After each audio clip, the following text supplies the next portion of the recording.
Federal Executive Council commends steady economic growth, especially in non-oil sectors. Was most encouraged by this result. It shows improvement in the economy. It shows that our plans are working. APC reps back President Buhari for declining assent to electoral bill. The thrust and the spirit and the reason why Mr. President has refused to sign, which we identify with, is that every vote must count in Nigeria. Senate passes Southeast Development Commission bill. And on Good Morning Nigeria today, we continue our discussion series on the 2019 campaign manifestos of political parties. Many political parties have unveiled their 2019 campaign policy documents to the public, especially as Nigerians are desirous of having issue-based campaigns ahead of the 2019 general elections. Of course, Kiriana, the idea is to compel a departure from the smear campaigns that characterized electioneering in the past, by now focusing on those developmental issues that Nigerians are truly yearning for. And within the last couple of days on Good Morning Nigeria, we have had leaders of several political parties outline the thrust of their 2019 campaign policy document or manifesto. Again, that's right, Kirian. So far, we have examined the manifestos of some 5 political parties and how their plans, promises, and projections relate to the, again, reality of the times. Exactly, Kingsley. And just like many Nigerians believe they can successfully coach the Super Eagles to better fortunes in football, people like Kingsley, my friend. But presently in politics, we have so many contenders for the highest office in the land. That's the office of the president. Well, I've never been a pretender to the Super Eagles management position, quite well. But you discussed football as so much that you want to fit into the coaching. Yeah, for Bendel Insurance, yes, against Enugu Rangers. All right, Kiria, now we have, as at the last count, some 73 presidential candidates who are willing to take a shot at the weight of leadership, and their political parties are proffering various solutions to the critical national issues. And this range from power supply to housing, agriculture, security, education, land use, foreign policy, and several others. Of course, Kingsley, but Nigerians need to know how feasible are these plans and projections. And today we shall have officials and presidential candidates of 3 political parties, which are the Alliance of Social Democrats, the Advanced Nigeria Democratic Party, and the People's Trust Party, to shed light on their 2019 campaign manifestos. Welcome to Good Morning Nigeria, Thursday's edition, broadcast live on the largest TV network in Africa, the Nigerian Television Authority. My name is Kirian Umayo. And I'm Kingsley Osadolo. I'll join Kirian to also welcome you to today's edition of the program, in the course of which we shall bring you our regular complimentary segments of newspaper review, business, sports, foreign, and others. But first, let's take the news highlights by one of us, Blessing Abu. Good morning, Blessing. Yeah, good morning, Kingsley. Good morning, Kirian. Here's the news. The Federal Executive Council has described as encouraging, fulfilling, and reassuring the fact that since exiting recession, Nigeria's economy has maintained steady growth, especially in the non-oil sector. This followed extensive deliberation on the third quarter GDP estimates released by the National Bureau of Statistics. By this result, it shows improvement in the economy. It shows that our plans are working. It also shows that we need to intensify and keep faith with our reforms through continuous implementation of the Economic Recovery and Growth Plan in order to continue to attract investments and set the economy on a more sustainable and inclusive growth trajectory. Now, the Independent National Electoral Commission, INEC, has signed a memorandum of understanding with 3 transport unions to deliver election materials nationwide in the 2019 general elections. Your participation in the delivery of electoral logistics requires absolute neutrality and impartiality. We shall track the movement of all vehicles electronically and real time, as we did in some of the more recent elections.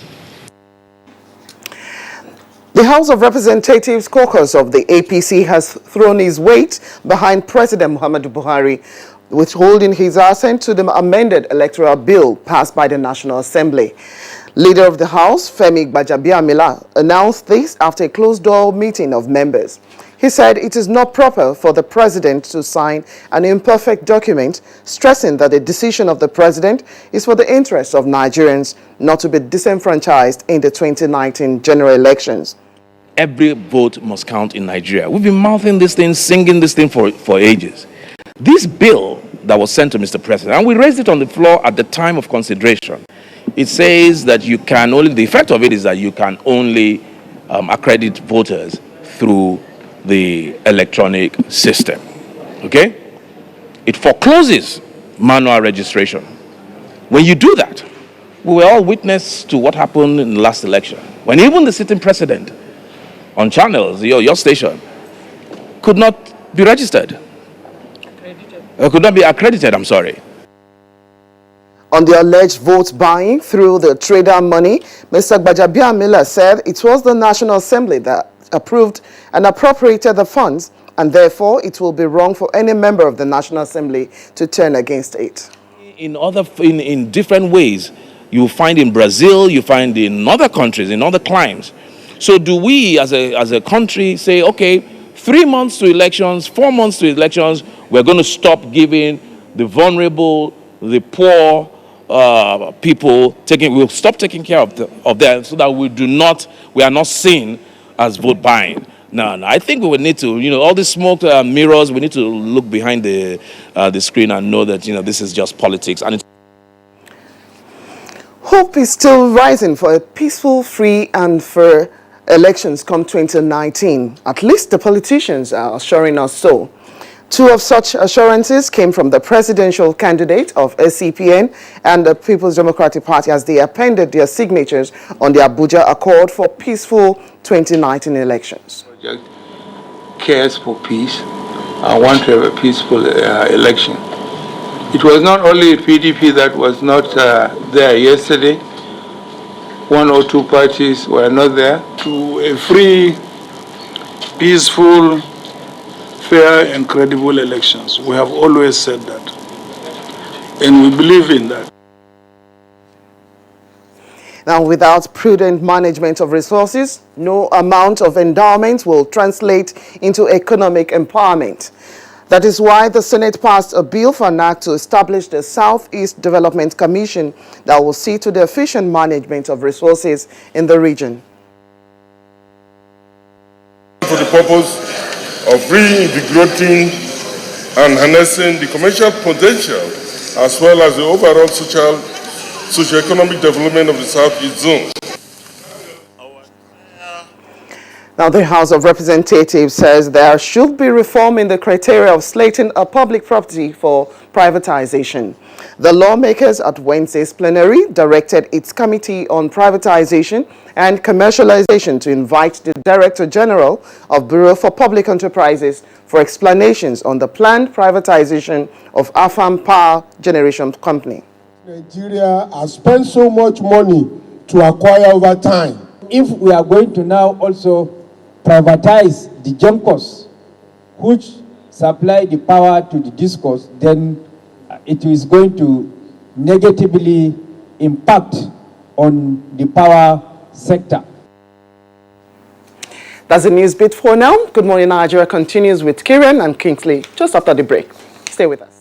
Unemployment, notably youth unemployment, features strongly in our party's manifesto. We intend to attack the problem promptly through revival of agriculture.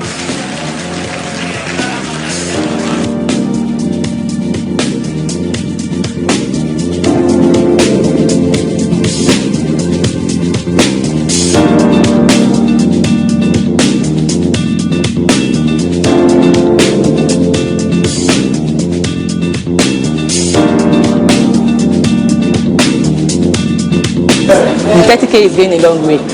Actually, I bought an acre of land for 60K like 2012, and presently I have a cassava farm and a yam farm.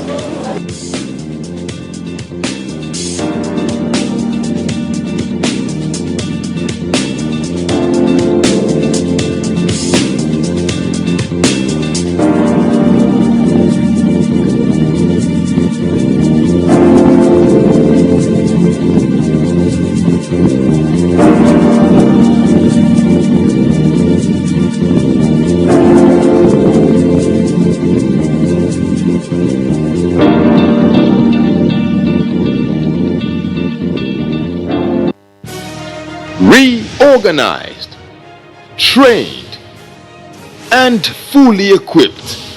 We are the new improved Nigeria Police Force. We fight crime. We bust syndicates. Whatever the crime, wherever the hideout, the Nigeria Police Force will get you busted.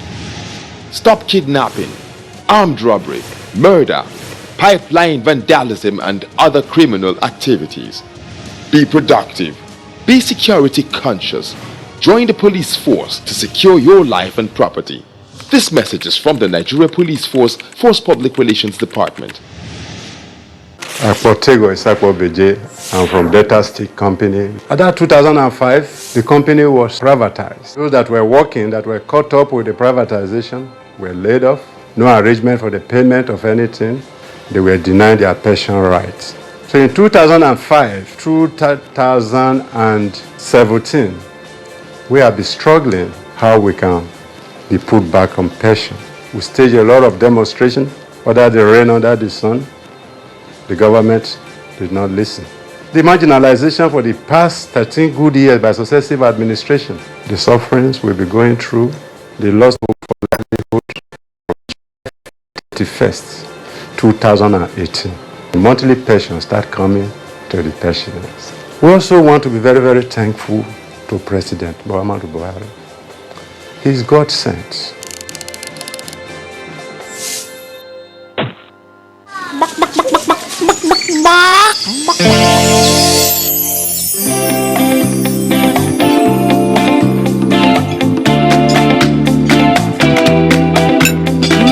I can taste the real chicken. Chicken. Don't worry, Abba. It's not your chicken. It's the Sedap Supreme Chicken Essence that gives it the supreme chicken taste. Be Supreme, Nigeria.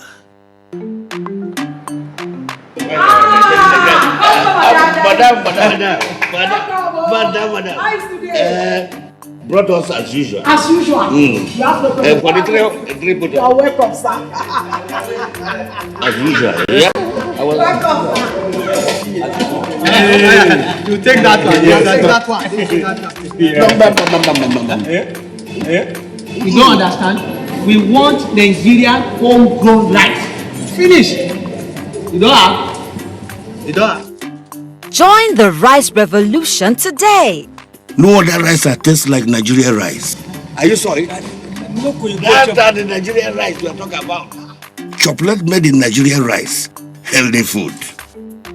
I'm going to bring Mrs. Mobu to come to chocolate rice made in Nigeria here. And see how it are made. Correct. And how they are cook it. Correct. Homegrown rice are good for your health. It boosts our economy and give employment to our people. This message is brought to you by the Federal Ministry of Information and Culture. Kehinde suffers from indigestion. His twin Taiyi suffers from heartburn. Sometimes it's the other way around, or both. That's why they use Gaviscon Double Action. It soothes within 3 minutes and lasts for up to 4 hours.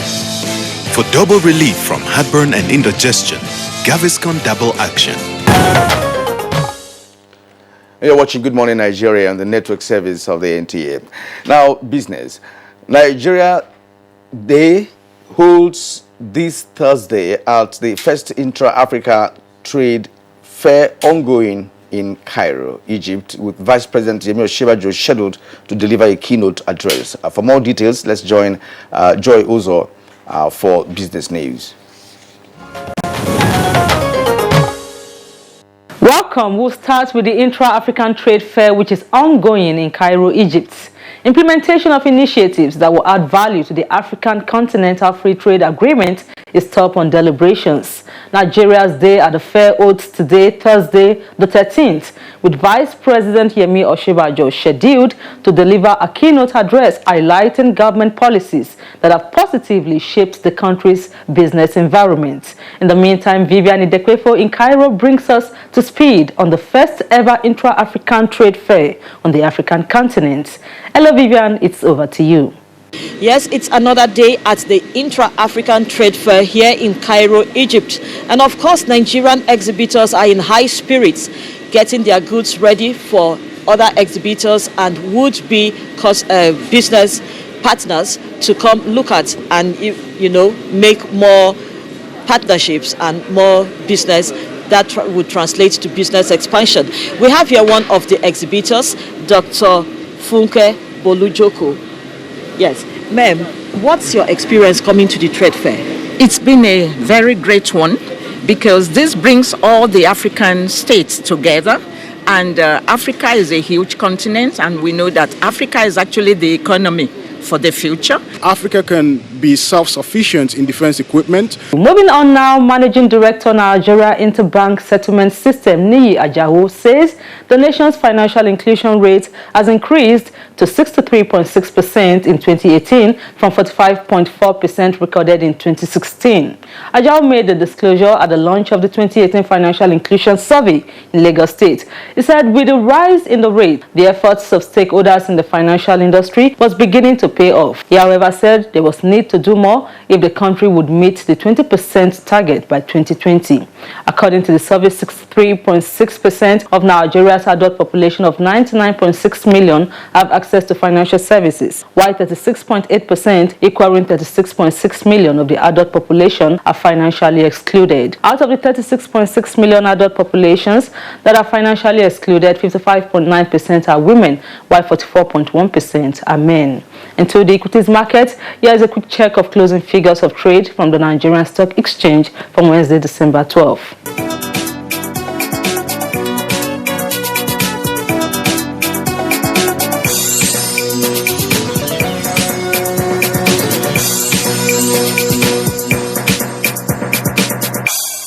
That's business news. Thank you for your time. I'm Joy Uzo.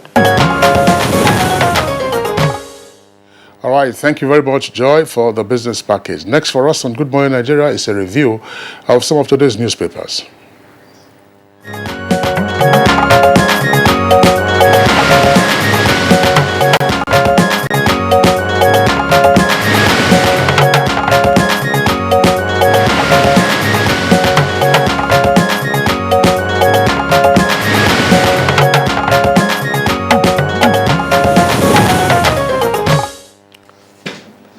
All right, it's now time for us to do a review of the newspapers for today. We have about 4 newspapers to review this morning, and right. Most of them are very busy this morning with headlines, of touching different sectors of national life. And so let's begin with the Punch newspaper.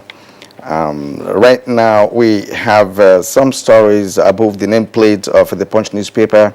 FIRS generates 5 trillion naira, targets 5.3 trillion naira by the end of the year 2018. That's on page 26. Now, we don't take Obasanjo's utterances seriously anymore. That's the presidency. And the other story says 2019, that's the kicker. Atiku Ezekwesili signed Peace Pact. It's on page 3 of the Punch newspaper. And now the main headline this morning on the Punch says APC PDP reps clash over unsigned electoral bill. It's on page 2, but it has 2 riders to it. Buhari right to reject imperfect bill, says the Baja Biamila. That's the leader of the House of Representatives, and now majority leader. And now APC lawmakers position inconsequential. That says Ogo.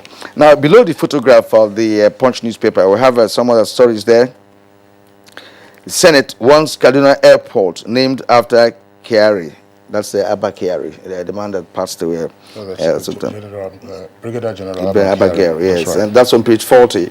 And below that is the EFCC asks Supreme Court to affirm interim forfeiture of Patience Jonathan's $8.4 million. That's on page 40. Army arrests suspected gun runners, seize 44 rifles in Niger State. It's on page 4 and 5. And then Buhari's minister vows to work against Oyo APC governors as ex-Ohanese president Ikedife dies. It's on page 40 of the Punch newspaper. Kirian, just before we bring in Bayo Atoibi, our regular newspaper reviewer, to discuss this, let me also take the headlines from the Daily Independent. As you indicated, the Daily Independent also has a very busy front page. So let's just start from top to bottom. Above the nameplate of Daily Independent, I'm happy to be recognized as bridge builder. That's according to Nwodo, who is President General Ohaneze Ndigbo. Below that, ASUP. The strike paralyzes academic activities in polytechnics. That's on page 43. Now, the lead story is on politics. Buhari wants Amosun over anti-party activities with 4 riders. Embattled governor considers next move. Amosun is governor, by the way, of Ogun State. As state APM postpones campaign flag off. Shomole stabbed me in the back. That's according to a minister. And asks APC to seek restitution, not reconciliation. Details of that story can be found on page 42. That's where the continuation page is. Again, bandits killed 22, injured 2 in Zamfara. Atiku signs peace accord, faults Buhari's rejection of electoral bill with 2 riders. Secondus alleges plot by EFCC, police, and APC to cripple PDP states. And Atiku's signing of accord face-saving and belated. That's according to the APC. Obasanjo confused and no longer relevant, according to the presidency. That's page 44. And 2019, APC can't feed candidate in Rivers governorship poll. That's the ruling by the Court of Appeal. And Senate passes Southeast Development Commission bill. Details on page 44. Bayo Atoibi. Yes, thank you, Kingsley. The presidential candidate of the People's Democratic Party, as well as those of the Allied Congress Party of Nigeria, Alhaji Atiku Abubakar and Dr. Obiageli Ezekwesili, have signed a peace accord. Alhaji Abubakar, while signing a peace accord, said the best way to guarantee peace in any election or human interaction is to ensure manifest justice to all. He expressed delight that the president has signed, but appealed to him to also assent to the electoral bill. Dr. Obiageli Ezekwesili also opined that the president needed to sign the electoral bill 2018 to build trust among all candidates. Chairman of the Peace Committee, former head of state Abdulsalami Abubakar, stressed that all those that have appended their signature have committed to issue-based campaign and to avoid hate speech. They are required to publicly speak against provocative utterances and oppose all acts of electoral violence. They are also required to support INEC and security agencies to act and to be seen to be impartial. Meanwhile, in another development, the President Muhammad Buhari has told the audience at the coronation of the Olu of Warri that leadership position is a call to serve the people and in whatever capacity one is being elected. Dr. Ibe Kwachuku, who represented the president, said the president never saw next year's election as a do-or-die affair.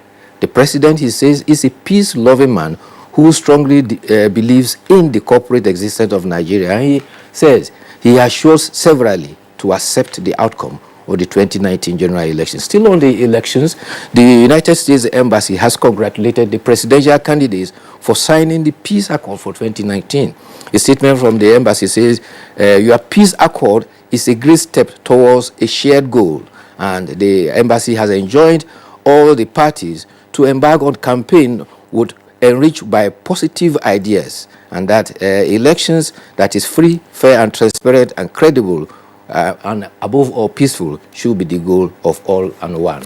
The other story that Kingsley read is about tax collection by the Federal Inland Revenue.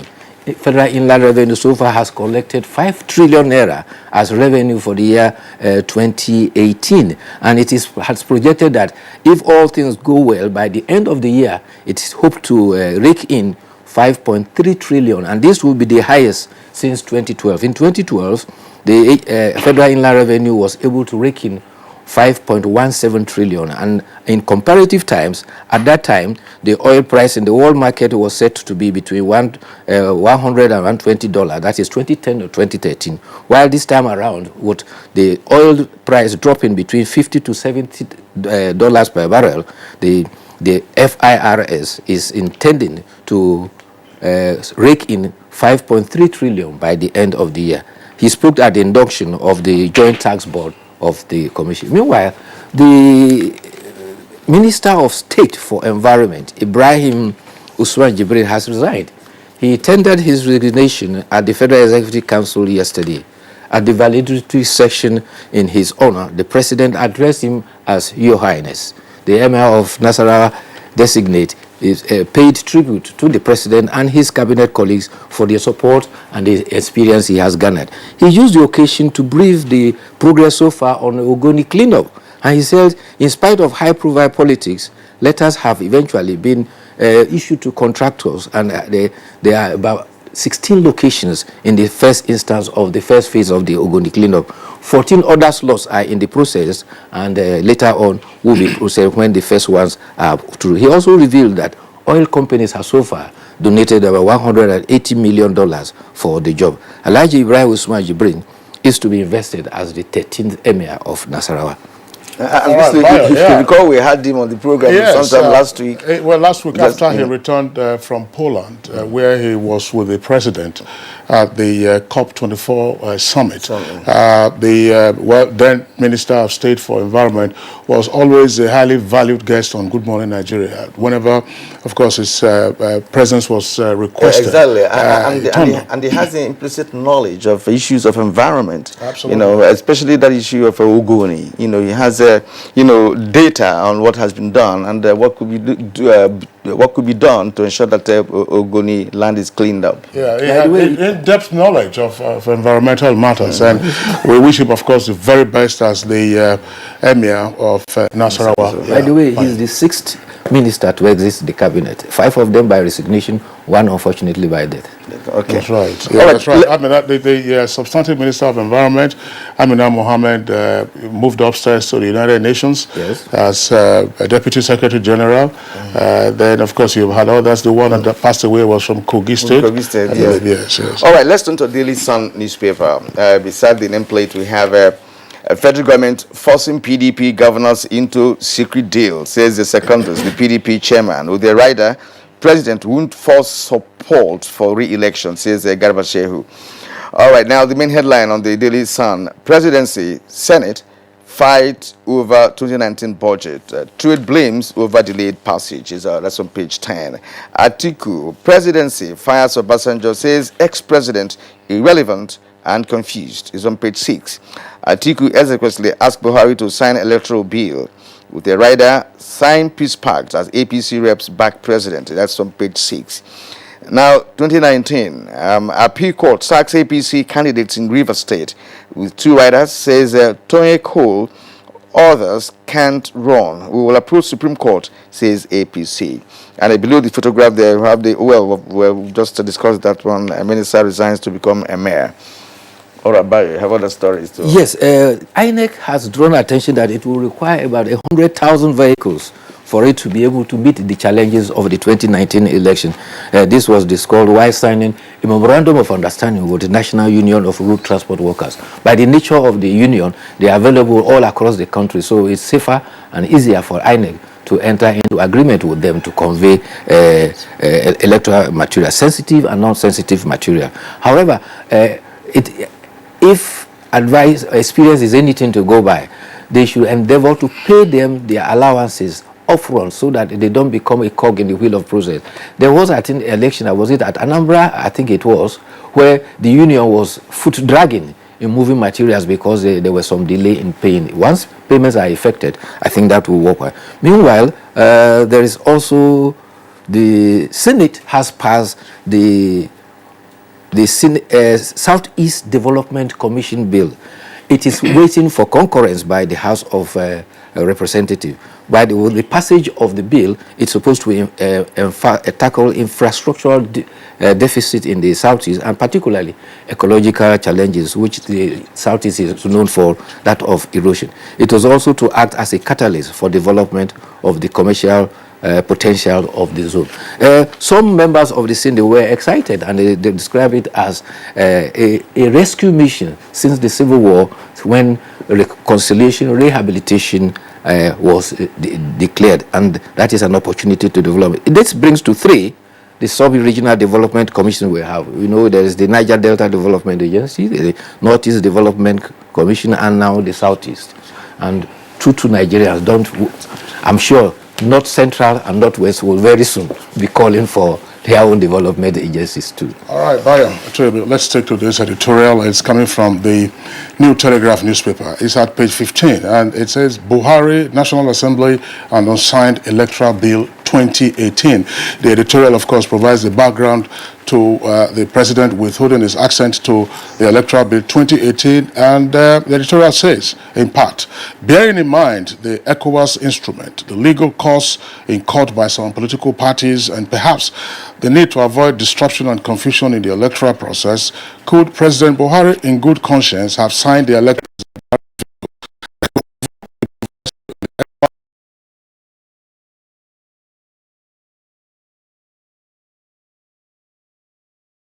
of political actors? That means the lawmakers should get a required 2/3 majority to reverse the president's veto.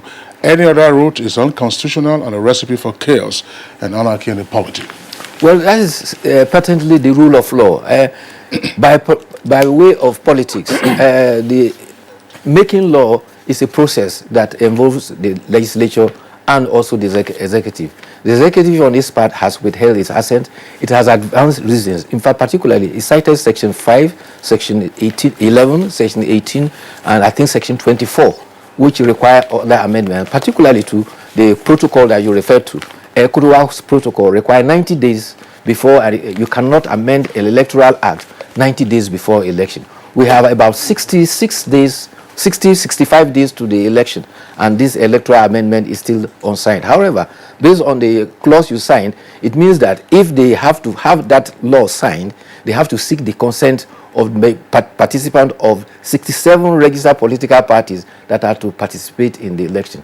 Again, it is still democracy in the process, seeking the consent, the consensus of majority. However, the National Assembly has the last option if they can muster the 2/3 majority. Well, now that is where the issue lies now. If they want to override that veto, well, it's a matter of necessity to, of course, go by the Constitution of the Federation by getting a 2/3 majority in both chambers. Yeah. And at this point, I'd like to thank you. Yeah, Kieran, just before we sign off, Bayo, it's a story that I came across yesterday, but we haven't reviewed it on Good Morning Nigeria, and it's very significant.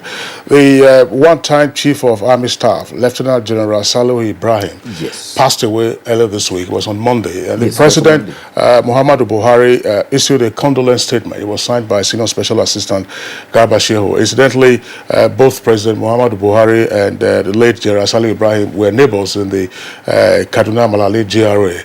Now, Salihu Ibrahim was Chief of Army Staff from 1990 until 1993.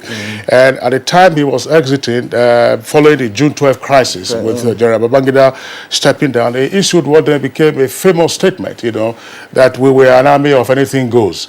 But what is particularly worrisome is from the various reports that I have read, mostly online, there are conflicting figures as to his true age. Some said he was 93 years old. Another said he was 83 years old. Now, if you go to Wikipedia, that's where the error is coming from. The entry in Wikipedia claims that he was born in 1925, and in the same entry says he was born in 1935. That is not correct.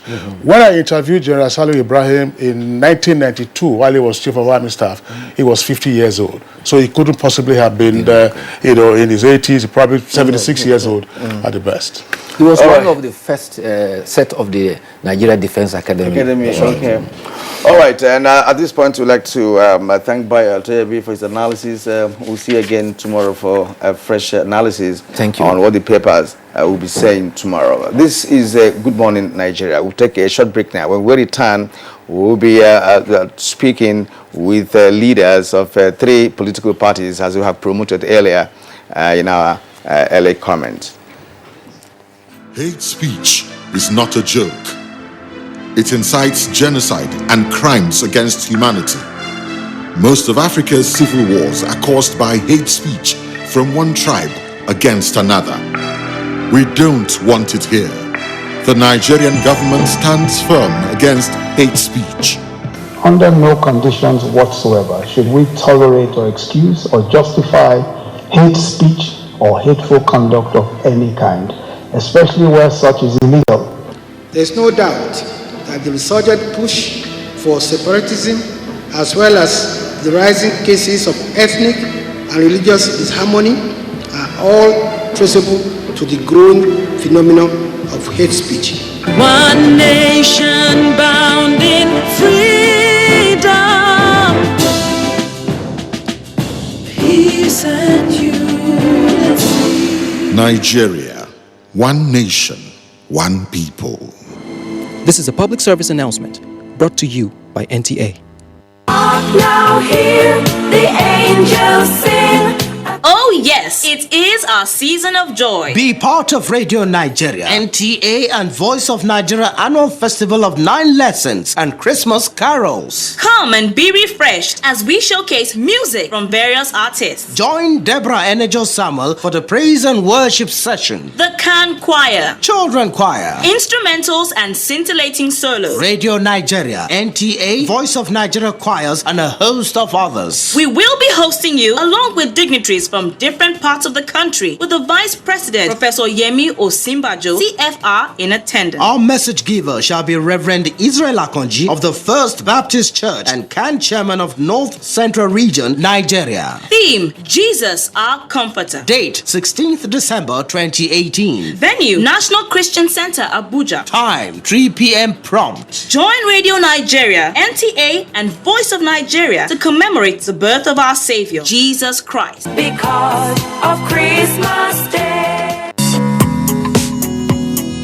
In line with the vision of promoting probity, accountability and transparency in the management of public funds, the Office of the Accountant General of the Federation has unveiled Compendium on Fiscal Rectitude in Government Revenue and Expenditure. The Treasury Journal that we've recently launched dwells largely on the operations of the Treasury, and in particular, the reform initiatives that we drive as the Treasury, namely the Treasury Single Account, the IFSAS implementation, the IPPS, and a host of others.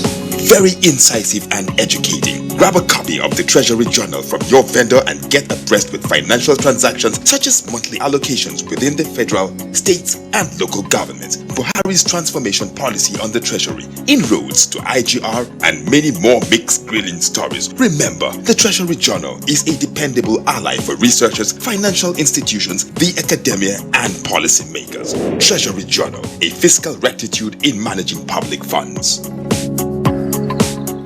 These days, people get their news and information from more media sources than ever before. Some of the news and information given are fake, unverified, doctored, and manufactured to create confusion, stir disaffection, and cause disunity. Before you believe or share any news, ask yourself, is this real? Is it from a credible source? Is it verified or verifiable? Fake news is dangerous, whether you do it for fun or for political gains. Real people can get hurt.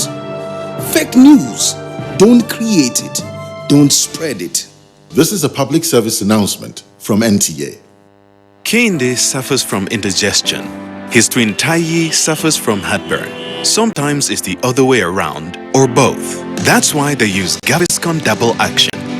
It soothes within 3 minutes and lasts for up to 4 hours. For double relief from heartburn and indigestion, Gaviscon Double Action. And you are still watching Good Morning Nigeria and the network service of the NTA. And as we told you earlier, we are still continuing with our earlier program where we have been talking to leaders of different political parties. And today we have yet another political party to begin the conversation for today. And that's the People's Trust. That's one of the political parties in Nigeria. And our guests for this morning include Mr. Benga Olawepo Hashim. He is the presidential candidate of the party. And of course, Nasiru Kora, National Secretary of People's Trust. Gentlemen, you're welcome to Good Morning Nigeria. Thank you so Thank you. Good morning. All right, Jonabed, once again, I would like to welcome you to the program. As my colleague Kirian indicated, we've had a number of political parties to talk about the campaign policy document or manifesto, as it is called, as well as indeed take questions on what Nigerians feel should be matters of significance ahead of the 2019 elections. Let's begin with the presidential candidate of People's Trust, Mr. Gbengala Hashim. Thank you so much, and good morning, viewers. What is People's Trust offering for 2019? Economy is central. Security and national unity. Whatever you want to do in terms of welfare, health, education, you must find the money for it from the economy. And you know, talk is very cheap. It's very easy to say you want to build this, you want to do that, but you must have a sound economy to be able to do that. So priority will be to expand the GDP. The GDP of the country, even when we celebrated a $510 billion GDP as of 2013, is still too small for nearly 200 million population. That's a small economy. To be able to have an average per capita income that will make us a middle income country, we need to build our GDP within 10 years to $4 trillion US. The new economic development program of the PT is designed to take the economy to $4 trillion US, and the strategies are well laid out in it. The second point will be for us to unite the country. Nigeria is so badly divided now that we quickly forget that we're so united that in 1993 election, the great people of Kano didn't mind voting for a Yoruba man from Abuja against their own son that was on the ballot. We've forgotten that great Zeke of Africa was elected in the Western Regional Assembly. We also quickly forgotten that Sir Kashim Ibrahim, who came from Borno State, a Kanuri man, a Muslim, was once elected by the great people of Benue State to represent them at the Northern Regional Assembly. Now we want to bring this country back together.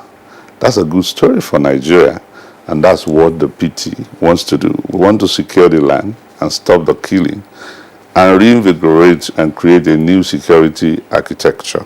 And from day one, we want to make a statement that no one will go unpunished for killing a fellow Nigerian. The lives of Nigerians will count. And so we have laid out strategies for this, amongst many other issues. So key priority area is economy, security, and how to unite the country. Yes, as I've posited, we've had such explanations from other candidates whom we have interviewed on this platform. And let me take you on the economy, because of course you say it's paramount. And this nation has operated a mono economy for several decades, and the consequences are bound in terms of some economic inadequacies, imbalance in international trade, for instance, and of course ailing industrial base. We want it to be specific right now. You know, how would you address the issue of diversification? Because if you're looking at a good economy, you say you want to be a middle economy. All right. Now, how do you intend to do that in practical terms? Yeah, the first thing is to tap on what is the greatest resource of this country. The creativity of its people, the energy of the people, their industry. And the private sector is the one that is going to drive this. And the first thing we need to do within 90 days is to correct the challenges investors face in doing business in Nigeria, both local and foreign investor.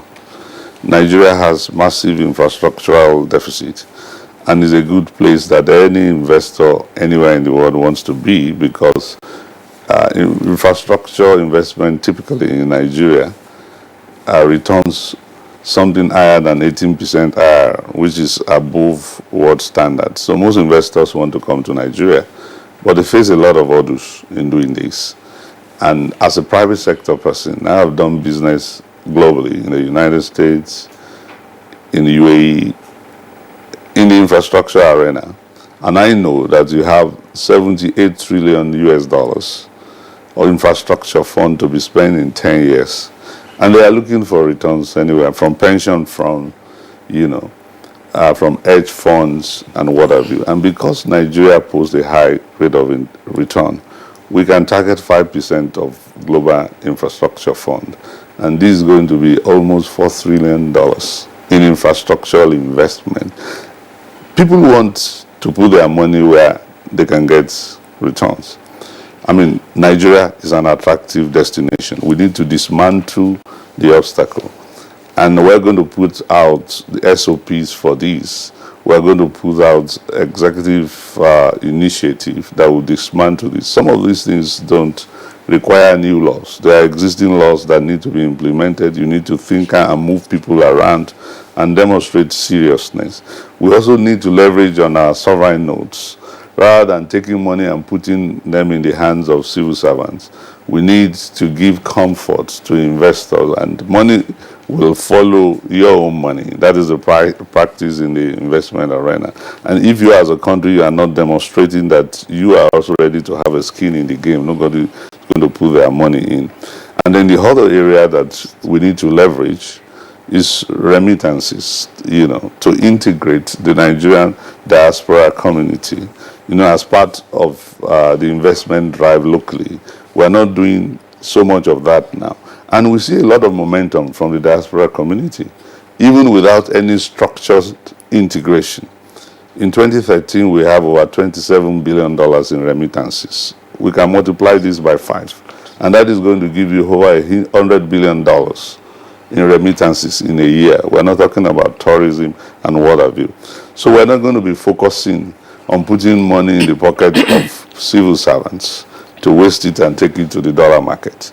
We're going to see how we can give comfort to those who are already investing, who want to invest, create jobs, integrate the agri sector with the manufacturing sector, raise manufacturing share of the economy from 11% to about 40%, and create sustainable investments. We have quantified this. We can create 4 million jobs on a yearly basis through this. Okay, thank you very much. We'll return to you to explain further aspects of what you just talked about, how you intend to raise the profile of domestic and foreign investment in the infrastructural sector, for example, as well as other sectors of the economy. Let's now bring in the National Secretary of the People's Trust, that is Nasuru Kuta. He was introduced earlier.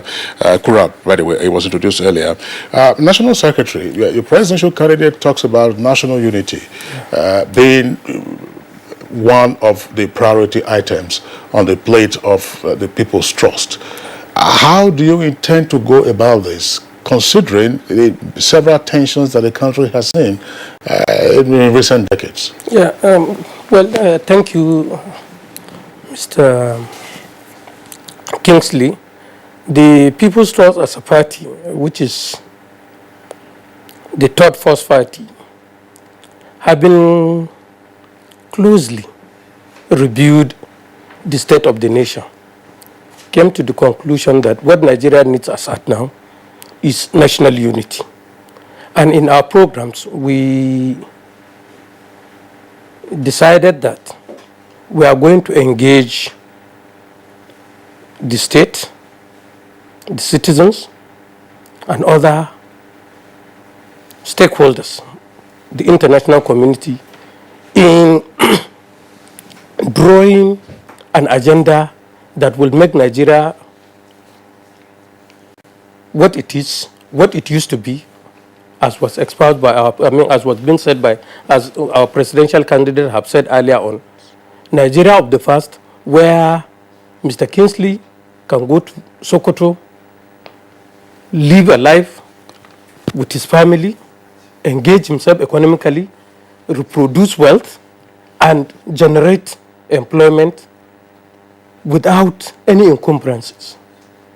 we are here in Nigeria today where there are a lot of challenges that made it very, very difficult, very, very extremely difficult for Nigerians, say, of Northwest zone to live comfortably in, say, South-South zone of Nigeria as we are today now because of the number of challenges we are having, ranging from economic crisis to ethnic and religious differences. This is what the party intends to, by one, engaging in the process of national reconciliation, national rebirth, and economic prosperity. Because we want to believe that, yes, there are tensions, but there are offshoots of the economic crisis that has been with us for ages and decades as a result of bad economic policies that were, brought about by past military regimes. To be specific, the Bretton Woods economic policies of structural adjustment programs, the World Bank policies of, privatizations, and other policies that have not been healthy and have not been, in tune with our own economic realities, that tend to undermine our economic growth, at the expense of our own people, our own culture, and our own national unity. Because of this crisis, that is why Nigerians are on each other's neck, either by way of economic activities, even where they happen to find themselves, for one reason or the other, because of one or two minor, distinctions. You find Nigerians for religious, economic, or cultural reasons being at each other's neck. What the party looks at is this: we have come a long way as a people. We need to get our acts together. While the world is going towards globalization, we are still having Nigerians with the mindset of balkanization, with the mindset of, separations, and this is not what the country needs. What the country needs is to leverage on our diversity so that we can have a progressive economy that will lead the country forward. All right, still with you. Yes. Policy articulation has never posed a challenge in this country. There have always been policies by different administrations that we have seen in the country. And what has been acknowledged as the major impediment to national development has been proper implementation of well-articulated policies. Now, how does your party intend to address the issue of our value system, for instance, which of course affects implementation of certain policies? Yeah, it goes beyond value system, if I may take it from that point, because it also needs the will. Successive governments may have policies in place, but if there is no political will to ensure that those policies are implemented to the latter, you won't have results. And that we have taken seriously. As a party, we are resolved that, okay, we are going to make Nigeria better. And that is why we said, okay, PT, GOH, that is Benga Olawe for Hashim, for a better Nigeria. We are resolved, and I promise you, when we come into power, come 2019, we are going to, demonstrate that will and the capacity to ensure that whatever we have as a policy, we'll put it in place. Let me just say something here. The people who formed the PT were the same generation of Nigerians that fought for democracy. Unfortunately, quite a number of our colleagues stayed out of partisan politics when democracy came. They were mostly engaged in civil rights activities. Only a few of us were involved from day one. I was the founding Deputy National Publicity Secretary of the PDP and one of the youngest of those G34 leaders who went into partisan politics as part of the struggle against military rule. Now, what we're bringing to the table here are people who have shown commitment to Nigeria and who have paid a price for it. Some of us were in detention in those days. Some lost their lives. So, the difference between PT and most new parties are not just people who are talking, because talk is very cheap. Under the military, you paid a high price for just talking. You know it, Mr. Osadolo. You reported that process. You paid your price. So we're coming with people we're coming with people with history, and those of us who are fortunate to be alive, we hold you to the memory of those who went down in that process to make sure that the values that we wanted to see in democracy that made us to pay the price at that particular time, are affected. It's quite unfortunate that a number of major actors, don't even understand what it is to be a Nigerian. I'm talking about the value system. One of the violence that the military did to the psyche of this country was in fact to demolish the content of the educational system. When we were in primary school, we did civics. And by the time you were even in secondary school, up to Form 3, whether you were going to be a science student major or what have you, you understood what it is to be a Nigerian. You understood the struggles of Abba Macaulay, Nnamdi Azikiwe, Obafemi Awolowo, Tafawa Balewa. Now, having taken this from the curriculum, you have a new generation of people who do not even understand what it is to be a Nigerian. So one of the key things we also have to do is to also change the curriculum and restore it as we had it. There was a spirit of Nigeria, which right now has vanished, even from primary school. Students just go to school to become technicians, really. The intellectual base and the soul that needs a country together is put into people right from primary school. All right, let me pause you there and then take you back to the economic agenda of people's trust. You talked about your intention to attract foreign and domestic investment and then drive up the country's GDP to some $4 trillion. And let's take two sectors, for instance. They're also part of infrastructure. The power sector, we have seen how the discos have been struggling to provide power to Nigerians. We have also seen how Nigeria continues to spend a huge amount of resources importing refined petroleum products. What is the approach of the People's Trust, and you as a presidential candidate, that the issue of increased value addition to our crude oil so we can have more refining capacity, and then as well as dealing with the issue of power distribution, which is a menace that all consumers clearly recognize? Number one, it is important to deal with the problem in the distribution sector decisively. Because as investors want to see how their money will come back.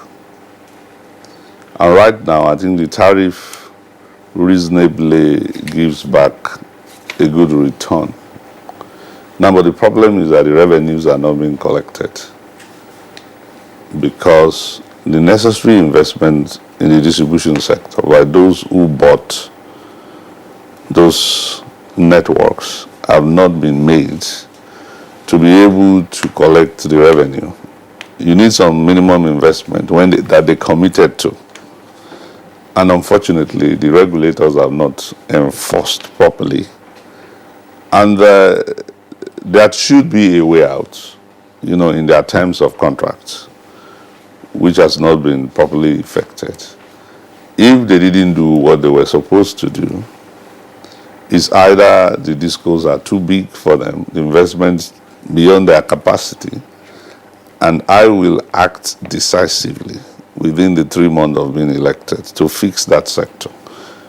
If you don't get the discos properly working, no other person in the value chain is going to make investment because the distribution is the collecting port where the generator gets paid, and then when the generator does not get paid, the gas producer does not get paid.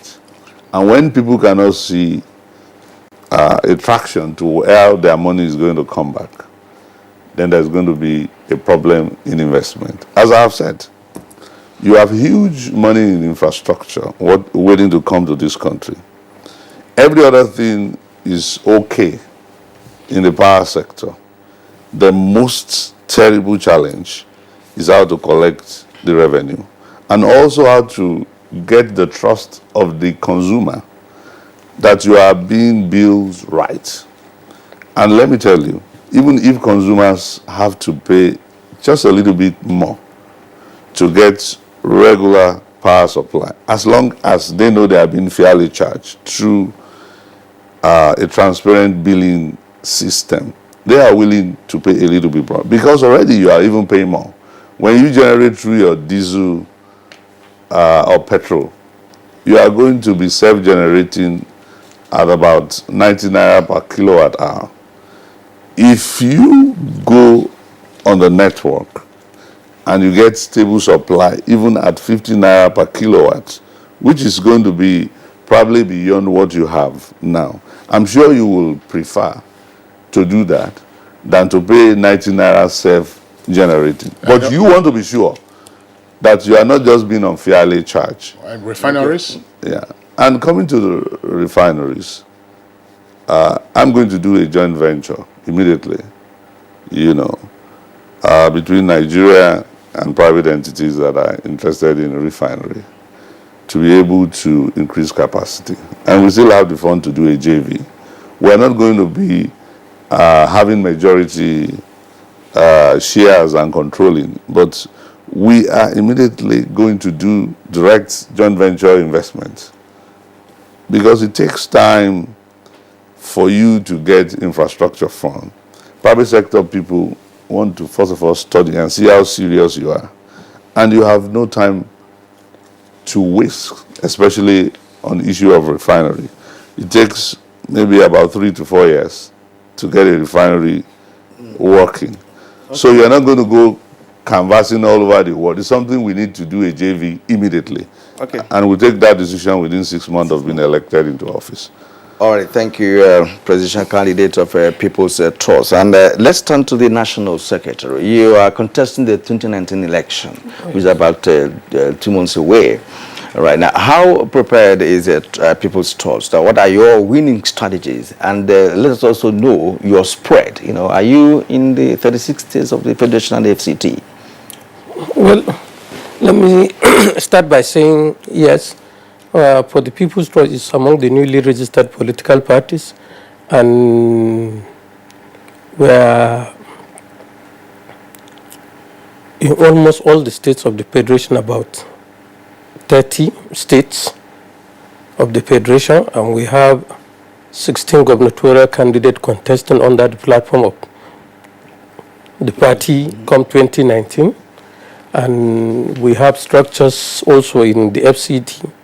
And we are also going to contest the local government elections that are built for the FCT here. We, above all, have a presidential candidate who is also... Is this your first outing? Well, yes, this is the first outing of the party. And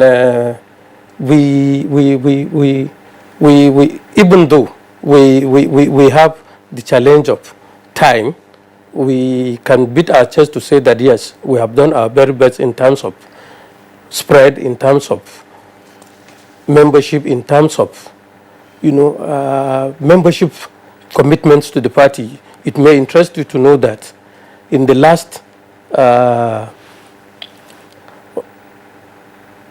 INEC results, INEC, reports, we among the newly registered political party, we had the largest number of contestants vying for the 2019 election. So this shows our level of acceptability. This shows that people have confidence in us. This shows that people are ready to go with the programs of the party. Look, as a new party, are you targeting all the categories of the election, or you want to focus on local government, or you want to take on all the categories of the election? Of course, yes. Well, we like I told you, we have a presidential candidate.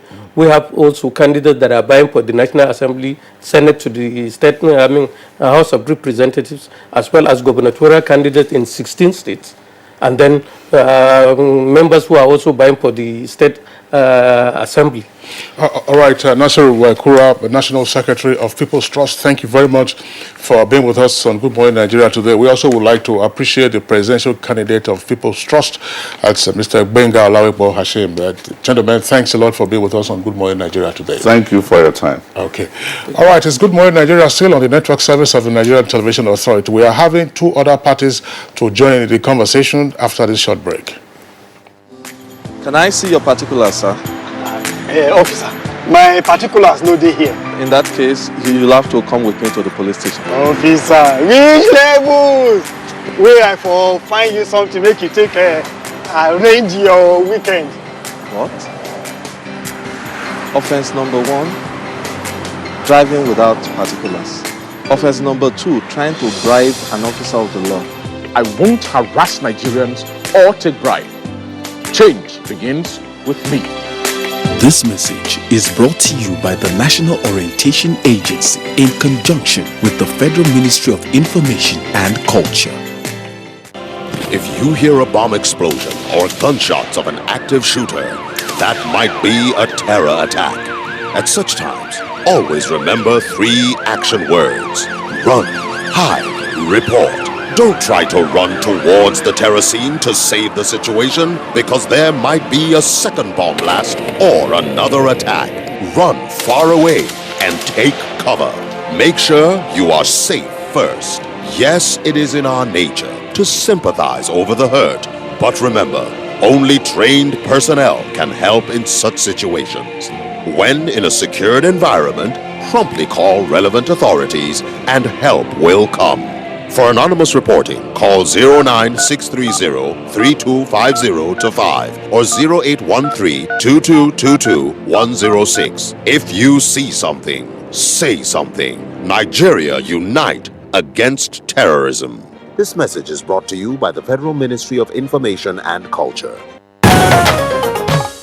All right, you're welcome back to Good Morning Nigeria. And we just signed off the first of the parties, 3 parties that we are taking this morning to drill into their campaign policy document manifesto.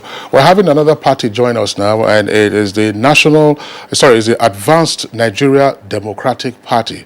And we have with us in the studios the national chairman of that party, Charles Ogbole. He is a lawyer, by the way, and the presidential candidate of the party, who is not here with us, is Professor Reverend Ame Obaje. But let's welcome the chairman of the Advanced Nigeria Democratic Party, Charles Ogbole. Pleasure to have you with us on the program. My pleasure, sir. Yeah, Barrister Ogbole, you're welcome. Thank you, sir. Now, as your opening comments, let's get to know the thrust of this party. I guess it's one of the newly registered parties in Nigeria. Yes. What is the main thrust of this party? Well, let me first of all commend NTA before I proceed. I commend NTA because they are not selective. All the political parties' activities are being covered. I commend you for that. Thank you. ANDP, Advanced Nigerian Democratic Party, is formed by like-minded Nigerians with the same ideology.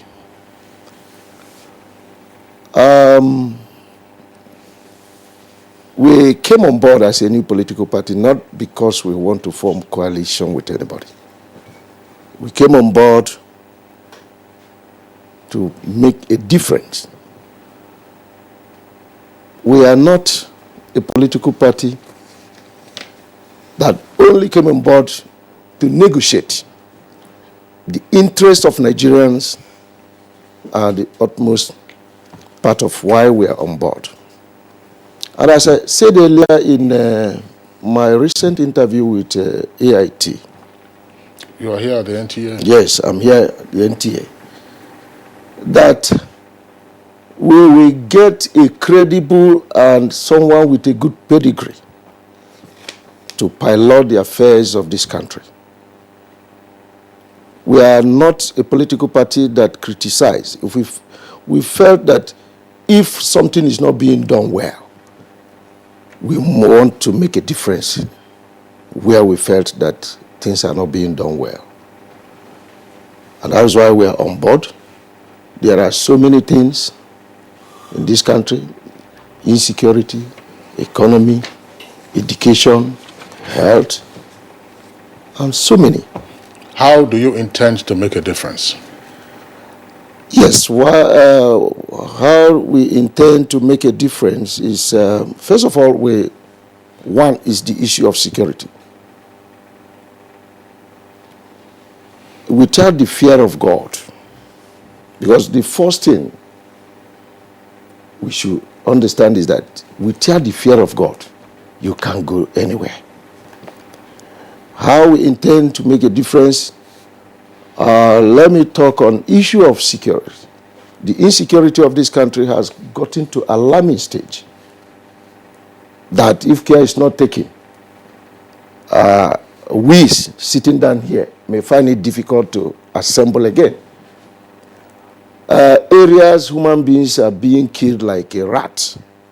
Even rats have more values than a human being in Nigeria. It's no longer a question of what happened in Borno in several states. One is that Nigerians, as it is today, what they want to hear is that how many people killed in Adamawa or how many killed in Borno. They are not even interested in the root cause of the killing. They just want to know the number of human beings being killed. So we want to address the issue. It is not by engaging them frontally, buying arms, spending a lot of billions of naira equipping the military. That is not the issue. And I am not saying that our party will negotiate with terrorists. No. As I said earlier, if you have 5 children, among the 5 children, there must be one that is either stubborn or doesn't agree. If he goes out there, he foments a lot of troubles. But if you keep beating him, it will not end it. The fact is that bring that child home, ask him, why are you behaving in this manner? Now, sorry, let me just pause you for a while, and still ask you something relating to security. Yes. The population of Nigeria has grown tremendously in the past couple of years. Yes. And we now have multi-dimensional security matters, such as banditry. You talk about kidnapping. There's also, the issue of herdsmen, farmer clashes. How would you address, because we believe that to address this, you have to be specific, address them specifically based on the inherent risks involved in each of these operations, these hoodlums. Just to add to what my colleague has just asked. Earlier you said people must have the fear of God. Boko Haram say they are fighting on behalf of God. So how do we address all of these issues? Yes, if Boko Haram say they are fighting, they have fear of God, I don't think that statement is true. You don't create any human being. You don't have the right to take away lives. So that statement from them is untrue. And we have so many, we talk of kidnapping, banditry, and a lot of them. And that centers to unemployment. One, unemployment. You see, Nigeria, as at today, is more than 180 million. And another thing is that we have foreigners that are invading our country. The borders are so porous. And let me start by the issue of unemployment. You see, the root cause of why crimes are taking different dimensions. When I said unemployment, you discover that the government has not done a lot needed from them to engage our youth meaningfully. Why? What will you do differently? What I will do differently is that there will be a skill acquisition across the 774 local government of Nigeria. And that skill acquisition is where youth will be trained in various fields of their core disciplines. And after 6 months of training, we will now empower them. Those that requires equipment, we will empower them. Give them a little token of finance to take off. And then now become employers of labor and not job seekers. If Mr. A employs 7 workers, B employed 8, that alone reduces the unemployment rate. And that is the area we are focusing. And because if you address that issue, then we'll now talk of the crime. If you are gainfully employed as a director of micro industry, you get to your office, you finish from that office, 6 o'clock, you get back to your house. There will be no need for you to pick up arms. That is the first issue we have to address. All right, let me pause you again, Mr. Charles Ogbole. You're talking about skill acquisition. We've seen a rush of skill acquisition programs, particularly with the advent of the Fourth Republic in 1999. And yet the problem has persisted. As my colleague asked you, what is it we're going to do differently? We said 774 local government areas, skill acquisition for 6 months. How far can that take you? Let me draw your attention to some specific industrial clusters that we have in Nigeria today, yes, which unfortunately have not gained sufficient traction to get themselves into a much higher gear and therefore be a re-employer of labor as well as a productive base for the economy. You have a number of industrial clusters, for instance, in the southeast. What is your party's focus or your party's intention with regard to some of these industrial clusters, which are just waiting for a fillip? Yes, like I said earlier, that I still want to hit on the issue of skill acquisition. There are so many things we intend to do. We are going to acquire lands in all the states. Let me just on the industrial issue. We acquire lands in all the states. With or without compensation? With compensation. There's no way we cannot compensate the landowners. When we acquire lands, we intend to excavate that land, give it to farmers, free of charge, get a tractor. Because if you buy a tractor to any farmers, the issue of maintenance is there. They may not have the money to maintain the tractors. So when we get this land, we give it to them free. And equip them with the tractors will be managed by the government. Clear the land.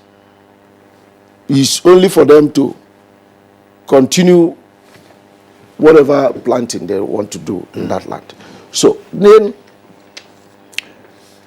in doing so, we have reduced the cost, we have reduced their pains in managing the tractors, and that is what we intend to do in our party.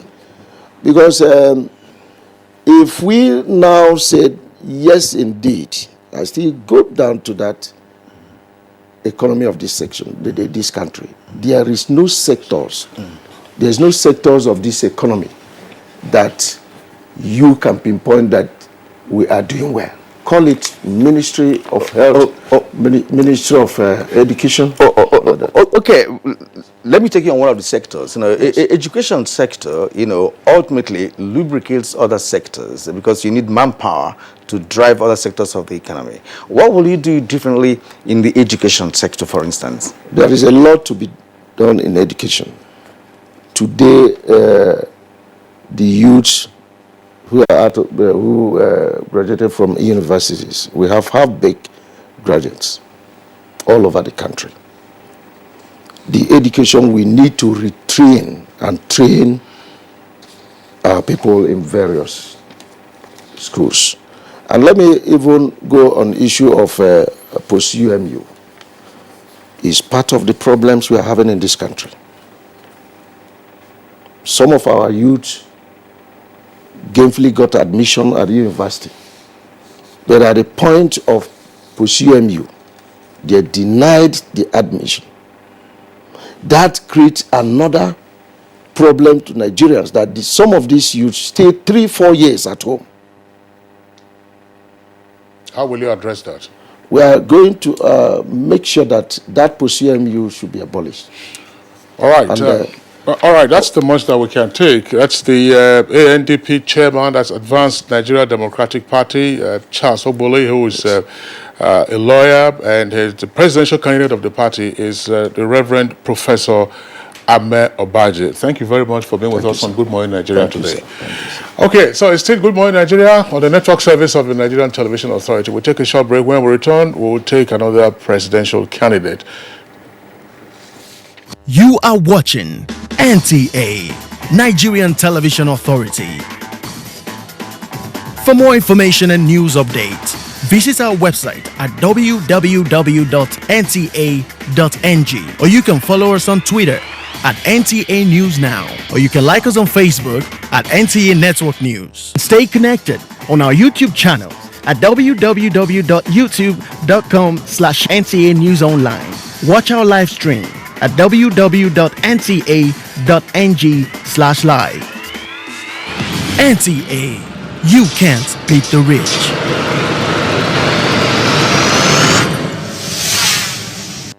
If you hear a bomb explosion or gunshots of an active shooter, that might be a terror attack.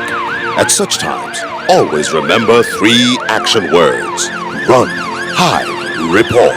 Don't try to run towards the terror scene to save the situation, because there might be a second bomb blast or another attack. Run far away and take cover. Make sure you are safe first. Yes, it is in our nature to sympathize over the hurt, but remember, only trained personnel can help in such situations. When in a secured environment, promptly call relevant authorities and help will come.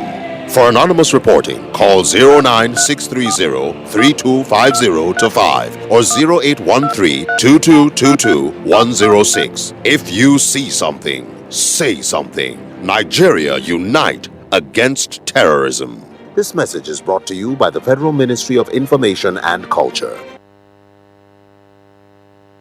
We thank you for staying with us up till this moment, and we just have another presidential candidate joining us for the last set of our conversation this morning on Good Morning Nigeria. Well, of course, Kingsley, I think we've done well in our tradition of ensuring that all presidential candidates are interviewed on this platform to air their views and manifesto. And right here we have a presidential candidate of our Alliance of Social Democrats, John Dara. Good morning and welcome to Good Morning Nigeria. It's nice being with you. Good morning, Nigeria. All right, John Dara, why do you want to be president of the Federal Republic of Nigeria? Thank you. I'd served at various levels as advisor to people in government. I was Chief of Staff to Governor Otedola in Lagos. I was Special Assistant to General Danjuma as Minister of Defense. I managed Obasanjo's campaign, so I was very close to him and was informally involved in setting up structures of government. The truth is that over the years, have seen that we could do much better than what we're doing. I come from a background of management, and I teach leadership and management for a living. I have been a delegate to 2 national conferences. Before then, I was a resource person in 2 others. So I've been in 4 national conferences. I know the recommended solutions to the problem of Nigeria. I watch in frustration and disappointment the failure to implement these recommendations. So my mission is to show the world that rebuilding a resource-rich country like Nigeria and moving it forward, managing our pluralism, is not rocket science. It requires leadership skills, managerial skills, but more than anything else, a selfless commitment to best practices. And that is what I want to demonstrate and show that this country's story can change overnight. What are your priorities? My party is Alliance of Social Democrats. Social democracy is focused on three basic principles: free enterprise, democracy, and intervention on behalf of the vulnerable. In other words, it's not just free market unfettered. Government has a responsibility to continually intervene, moderate on behalf of the weak and the vulnerable. Some will call it welfareism. That is the ideological platform on which I'm running. I also have a program that is three-pronged. One is reform. Reform is a big word that includes social re-engineering, social mobilization, restructuring that everybody talks about, reorientation of the people, and other sectors that need critical reform like public service, education, and others. So reform will be one plan. The other is development. And development itself, for us, is three segments. We have human capital development, we have infrastructure development, we have economic development. Take human capital development. It's built on the need to make sure that your people are your number one asset and you can get the best out of your people. In fact, if you don't have natural resources and you have a well-educated, healthy, skillful people, then your country will be rich. And so, for us, human capital development will include education, health, and welfare of the people. I can go into all kinds of details. The infrastructure development, for us, the misemphasis on foreign contractors, foreign help, it's the reason why we're not making progress. We have capacity to build our own roads. We have capacity to do our own things. So I want to build up our local competencies in order for us to become more self-reliant. When General Eisenhower built American Interstate Highway, it was the American Society of Engineers he called. He didn't go to foreigners to come and help.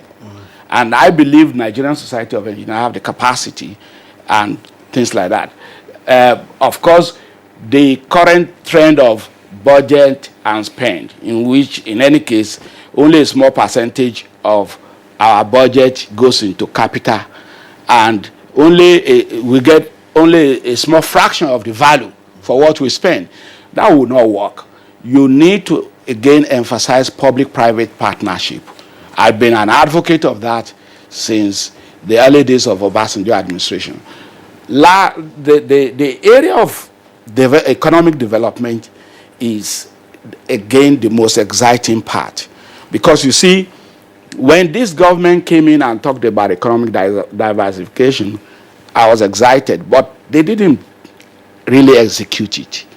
One would have expected that by now, the entertainment industry of Nigeria will have moved to the next level. But it's taking them 4 years to be talking about next level. One will have thought that tourism in Nigeria will have moved to the level where we are also a preferred destination in Africa. We will have thought that our culture will become a job creation opportunity. Not to talk of the fact that in agriculture, for instance, this government has done fairly well with rice. But can you think about all the crops that if you set up a special task force and they are working on optimizing what we can get out of banana, out of sorghum, out of cocoa, out of yam, and so on and so forth. Can you imagine how much wealth can be created? How much jobs can be created? So why is it that it must be one at a time when you have like 34 of such waiting for attention? I mean 34. The closest we got to multi-crop effort was briefly under Obasanjo, but it was not sustained. You need to be systematic in order to get optimal results. And so you can go on and on. In every sector of the economy, the opportunities to make Nigeria stupendously rich, with or without oil, is incredible. Yes, John Dorat, we appreciate your comment. And from all indications, you've been very close to persons, that governed this culture at different levels. Yeah. So invariably have the kind of experience, that the nation, would need, to run it. But I want you to go to specifics now, because when you have, gave us a broad explanation of what can be done in agriculture, in the economy, in education, or what have you, can we narrow it to a point? Now, take economy, for instance. What are you specifically going to do differently that's not been done before, that will attract, for instance, foreign investment, that will make Nigeria to be a manufacturing nation, that will make Nigeria to have the human capacity to even, manufacture our own machinery for the various purposes of development? Well, I gave the broad principle of multi-sector effort to optimize productivity. But the key word is productivity. Nigeria is very, very low in productivity.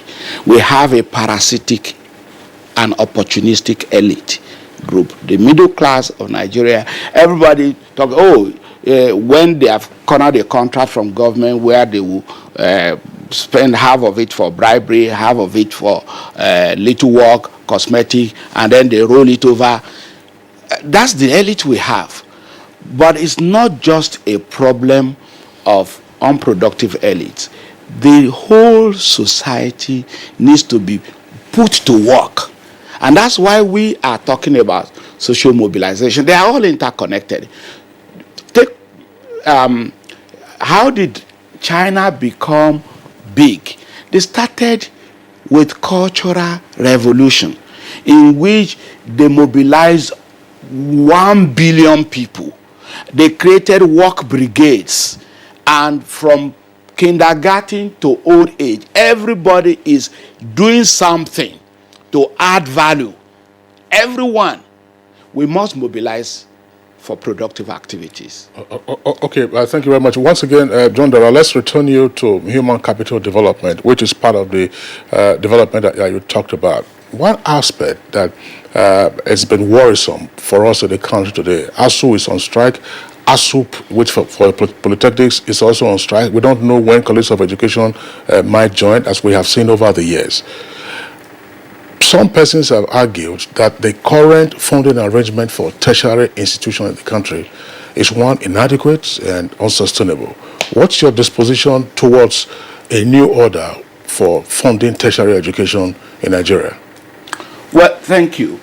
First of all, the reason why you have all these strikes is because there's a disconnect between government and the people running the education sector. It's like we versus them. Whereas, I talked about social mobilization. I have a revolutionary mindset. In fact, our policy document is called the revolutionary option. And sometimes I don't want to scare the elites, but really, they will have to fasten their belt if and when I become president. It's going to be a fast-paced thing because we've lost so much ground. And the key is that when you are doing development based on effective social mobilization, then everybody is a stakeholder, everybody is a participant, everybody is involved. Education sector, for instance, there is possibility of many of the institutions becoming almost self-sustaining. I remember someone said recently that, we should privatize all the universities, and it sounds ridiculous. But the truth is that you got to use entrepreneurial approach to running our institutions if you want them to become sustainable. And we don't have enough money to make our universities world class. So ASU is making demands for money that does not exist. Is the reality. You are looking at the roads and you say, oh, our roads are bad. I heard Obi say, we need to allocate more money to infrastructure. Where is the money going to come from? You first of all have to create more income, streams of income. But more than that, you must build roads through public-private partnership. Means that you don't even need to have government money for most of the major roads. The interstate highway concept that I mentioned, you know, it's ridiculous. We don't have a road linking Lagos with Abuja after nearly 40 years of Abuja. We are sick. You can't think. And all you need is people with vision, with clarity of vision, and you can build these interstate highways that through public-private partnership. Yeah, how do you intend, if you became president, yeah, to break either the social, cultural, and sometimes elite challenges that impede concepts such as you are espousing? To say, look, build interstate highway from Lagos to Abuja, and then you find all kinds of interest coming. I'll give you an example. Are you familiar with this? Obasanjo, while he was head of state, president, issued licenses for the construction of refineries. 7 licenses. How many new refineries have we had since Obasanjo and since he left office?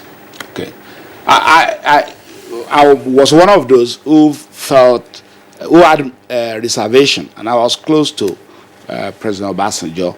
I had a daily access to him, so we talk a lot about all these policy options, but the final call is his to make. I had my reservations about the capacity of those licensees to raise the required capital and the motivation. Many of them thought, once I have a license, I'll get a foreign partner, will build a refinery, they will be allocating crude oil to us, and all the willy dealing will continue as usual. It's not an entrepreneur mindset. But there was also the problem of you cannot be promoting entrepreneurship and create a regulatory regime that meant that the prices of fuel cannot be sold at a commercial rate. So that's why I said you need a holistic approach to most of the problems. Whether you are talking about security, you know, I told you my agenda is reform, development, security. The third one, we never talked about it. But the truth is that whether reform, reform, you say restructuring. That's just one item in the reform thing. You need to understand the big picture, the complexity of the issues, how one affects the other. So the key to getting the elites to do the right thing is 1, leadership, 2, capacity to articulate the vision in such a manner that people will buy in. Unfortunately, we don't have articulate leaders right now.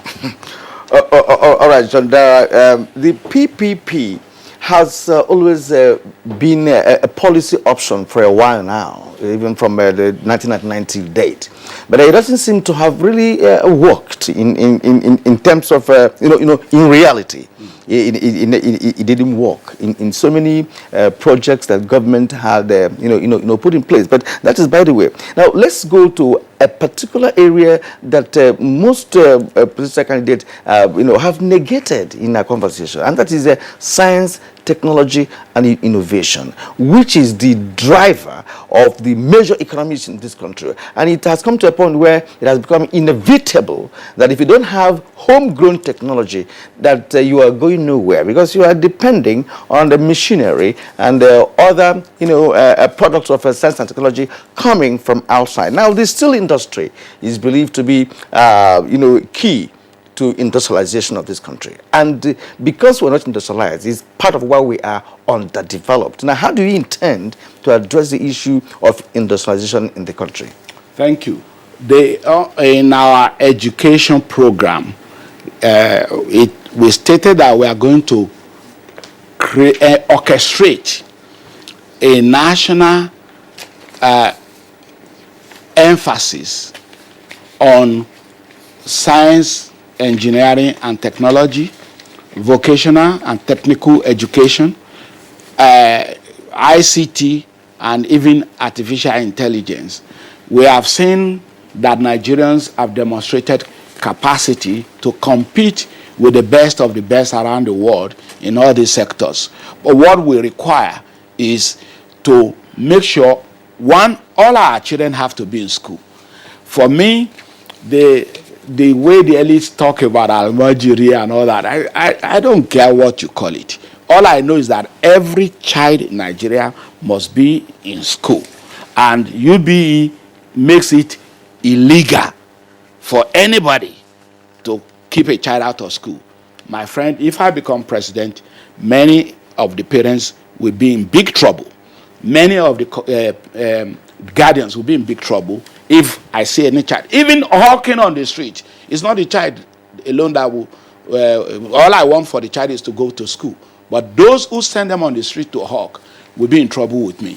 But when you want to industrialize, you must emphasize vocational training. Ordinary building of houses now, we are looking for people from Togo and Ghana. That's not going to work for Nigeria. So you got to emphasize that. But how do you do vocational training when a big chunk, millions of your children are not even in school?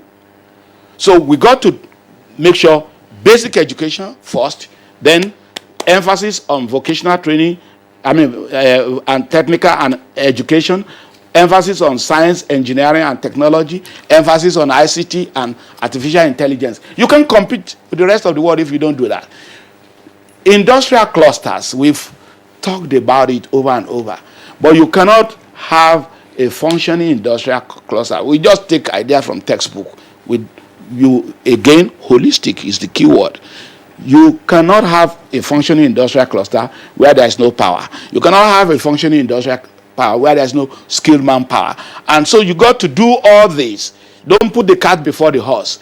Now, but because we've lost time, there has to be some measure of simultaneity in getting these things going. That's why our strategy is to have task forces, work brigades, and make sure everybody is getting results as we want it. Is your party fielding candidates for other elections? You're a presidential candidate, because if we say you're going to have task brigades, and assuming you win the presidency, you don't have, your party doesn't have any governor, any governorship slot, it doesn't have members in the National Assembly, how are you going to function? So is your party also fielding candidates for other elective positions? Thank you. My party is a relatively new party. We have governorship candidates in about 11 states, but I don't even think most of them have a good enough chance. Ironically, our best chance is in the presidential race, because I have support of big interest groups that are possibly going to turn the table. A month to the election, the picture will be clearer.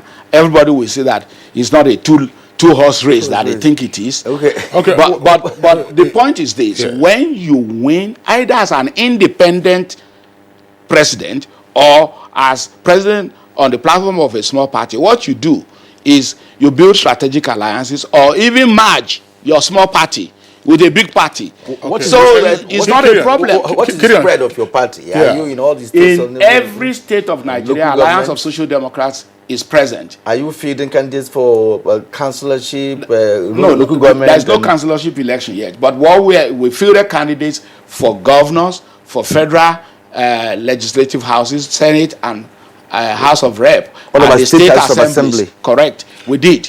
You say you have the support of big interest groups. Yeah. If you became president, wouldn't there be a risk or threat of state capture by the big interests that would have backed you to become president? Well, I tell you this, that the essence of getting support is every president that wins all over the world have to get labor for instance, to buy in, have to get other interest groups to buy in. That doesn't make you a captive of those interest groups. You see, the people who are usually captive are those who are sponsored by godfathers. Now I have no godfather. Only God is my father now. Okay. Well, thank you. Kirian, no. Security. That's the point. Actually, Okay. What is your security again? Yeah. Oh, I tell you, that's really my strength. Yes. I was privileged to serve under the tutelage of General Danjuma, and it helped me to understand the security architecture of this country. But you don't solve security problem when you don't put your children in school. You cannot solve security problem when you do not create opportunities for the youth empowerment. Part of the reasons why we are underdeveloped is that our women are not in school, our youth are not empowered. But when you've done that, there is the key element of social justice. It's easy for me to say, I will professionalize all the security agencies, I will equip them. I even intend to create our own indigenous defense industry complex. As part of this, but you must know that security is more than just security agencies. Exactly. At this point now in Nigeria, there are educated people who are involved in banditry and what have you. So that means that education alone cannot solve the problem of security in Nigeria. We have a myriad of criminal activities in different ramifications. We have kidnappers, we have banditry, we have herder, farmer clashes, and all of that. Now, some have jobs, but there are Boko Haram, for instance. They have graduates. There are people who have been to school. So how would you address this one? Because of course we are living with it. I tell you this, whether you are solving the problem of corruption or security, you must first of all understand the causes and deal with the causes of the problem. If you don't deal with it, you'll be scratching the surface. And I'm saying to you that lack of education, lack of job opportunity, lack of empowerment for the youth, lack of social justice. How did Boko Haram start? All of us are behaving as if we are suffering from amnesia. You kill the leaders, or you kill Yusuf in extrajudicial killing. You did not address it till today. You've not addressed it. All right. Just so you can't solve the problem of Boko Haram by telling soldiers to go and kill them. Last one for you. State police, to be or not to be? My restructuring program is going to be holistic. Again, in fact, almost wholesale. We will end up with a new constitution, I guarantee you that. But it's not going to fundamentally, fortunately, the 2014 National Conference, we retained the bicameral assembly. So they will not lose their seats, but they will end up with a new constitution that will create state police, community policing, in order to make sure police. So your answer is yes. You go for state police. That's what. All right. Now let's take some messages coming in. Yes, and how I will do it. But some Nigerians are actually contributing to the conversation this morning. We have a few tweets here. Kinsley, I have you have the first one. Yeah, that's right. This is from Benji Unze. I'm yet to see a different manifesto from what we used to hear and read during electioneering. Employment, good infrastructure, education, fight against corruption, social investment, etc. Yet, after elections, the life of the ordinary Nigerian never improves. Olayemi says, all of these parties have good manifestos, but are they ready to stand by it when they are in power and fulfill their promises? Those are the questions we still need to ask ourselves, because when they get there, they change their minds and do what is out of their promises. This is coming from at Casina. Now, it is simple, just a matter of choice between moving forward and going backwards.